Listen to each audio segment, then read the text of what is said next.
Iran Israel युद्ध हा सध्या जागतिक पातळीवर चर्चेचा विषय ठरला आहे. त्याचे पडसाद सोलापूरच्या राजकारणातही उमटताना दिसत आहेत. जिल्ह्यात भाजपचे अक्कलकोटचे सचिन कल्याण शेट्टी, दक्षिण सोलापूरचे सुभाष देशमुख, उत्तर सोलापूरचे विजयकुमार देशमुख, पंढरपूर मंगळवेढ्याचे समाधान आवताडे आणि सोलापूर शहर मध्यचे देवेंद्र कोठे असे 5 आमदार आहेत. यापैकी प्रथमच निवडून आलेले देवेंद्र कोठे यांनी सोशल मीडिया पोस्टद्वारे इस्रायलला समर्थन दर्शवत आपली भूमिका स्पष्ट केली आहे.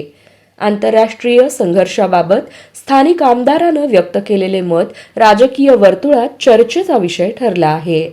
दरम्यान 5 वेळा आमदार राहिलेले विजयकुमार देशमुख यांच्यासह इतर 4 आमदारांनी अद्याप या विषयावर सार्वजनिक भूमिका मांडलेली नाही. पण कोठे यांच्या पोस्टनंतर सोशल मीडियावर समर्थकांकडून स्वागतपर प्रतिक्रिया उमटल्या, तर काहींनी संयमाची भूमिका घेण्याचा सल्ला दिलाय. सध्या कोठेंच्या पोस्टवरून शहरात संमिश्र प्रतिक्रिया येत आहेत.